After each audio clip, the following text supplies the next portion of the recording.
ইসলাম কখনো উগ্রতা শিখায় না।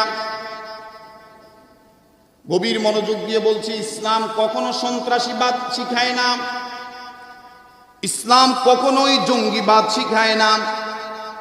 ইসলাম এমন একটি সুন্দর ধর্ম যা নিজের প্রতি নিজে সহানুভূতিশীল এবং অন্য ধর্মের প্রতিও ইসলাম সহানুভূতিশীল।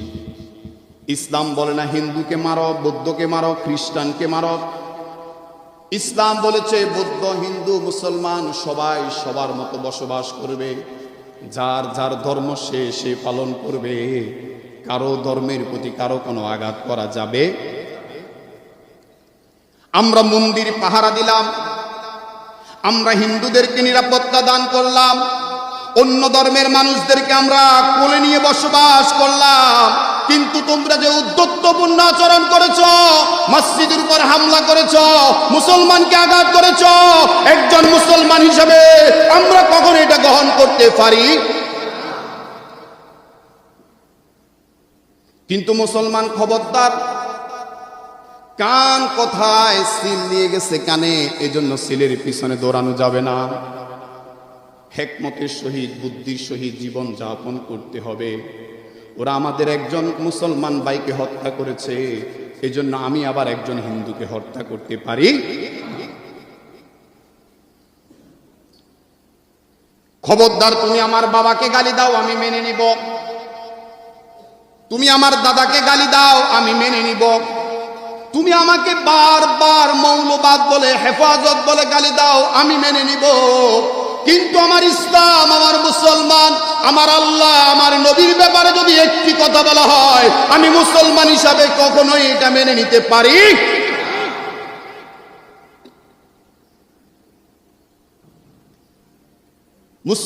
মুসলমান এমন একটা শান্তির ধর্ম, ইসলাম এমন একটা শান্তির ধর্ম। যদি আমার রাসূল উগ্রবাদের আচরণ করতেন, গোটা আরবে কোনো বিধর্মীকে খুঁজেই পাওয়া যেত না।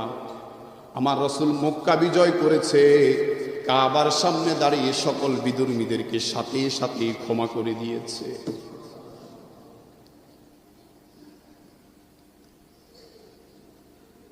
একজন মুসলমান ভাই যদি পৃথিবীর কোনো প্রান্তরে আঘাতপ্রাপ্ত হয়, আমার শরীরটা তেমনি একটা ব্যথা অনুভব করে, যেমনি ভাবে আমার একটা হাতের আঙ্গুল কাটা গেলে যেমন ব্যথা আমার অনুভব হয়, আমার একটা চুল ছিঁড়ে গেলে যেমন আমার শরীরের ভিতরে ব্যথা অনুভব হয়, পৃথিবীর যে প্রান্তে একজন মুসলমান যদি আহত হয়, নিহত হয়, আমি মুসলমান হিসাবে তেমনি আমার শরীরটা ব্যথা করে।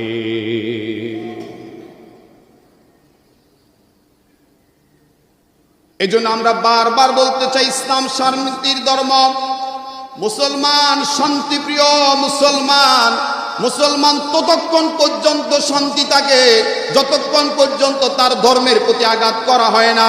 কিন্তু মুসলমান যদি একবার কোমরে বারোশি বেঁধে রাস্তায় নামে, বাজিছে দামামা, বাতরে আমামা, শির উঁচু করি মুসলমান, দাওয়াত এসেছে নয়া জামানার, ভাঙ্গা কিল্লায় উড়া নিশান। তুমি কি চিন্তা করেছ? মুসলমান পরাজয়ের জাতি নয়। যে মুসলমান একজন রক্ত দিয়েছে, এমন হাজারো হাজারো হাজারো যুবক প্রয়োজনে আবারও ধর্মের জন্য রক্ত দিতে রাজি আছে না নাই?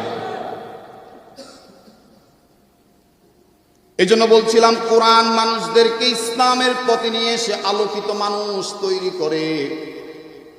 ওই যে মক্কার মদিনার সর্বশ্রেষ্ঠ সন্ত্রাসগুলাকে আল্লাহ রাসূল ইসলামের পতাকা তলে নিয়ে আসে সর্বশ্রেষ্ঠ জান্নাতি মানুষ হিসেবে তৈরি করে দিয়েছে।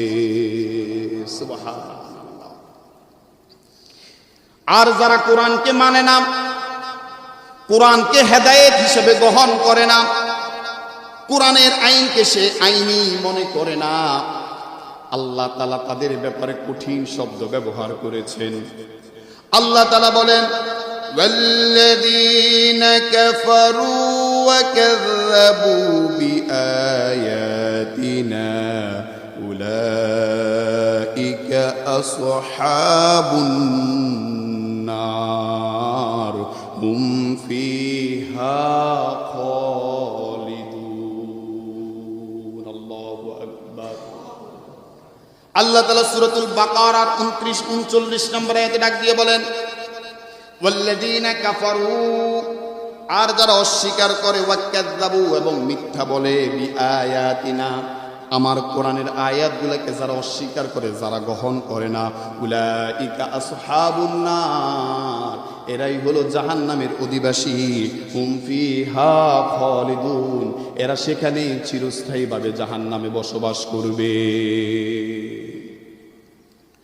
আল্লাহ তাআলা এরপরে বলেন, ওয়ামান আরাদা আন যিকরি ফাইন্না লাহু মাঈশাতান দানকা ওয়া নাহশুরুহু ইয়াওমাল কিয়ামাতি আ'মা, যারা আল্লাহর কোরআন থেকে মুখটাকে ফিরিয়ে নেয়, আল্লাহর কোরআন থেকে নিজেদের জীবনটাকে ফিরিয়ে নেয়, এদের জন্য দুনিয়ার জীবনে লাঞ্ছনা বঞ্চনার জীবন এবং আখিরাতের জীবন অন্ধত্ব হিসেবে উত্তোলন করবে একজন, তিনি কে?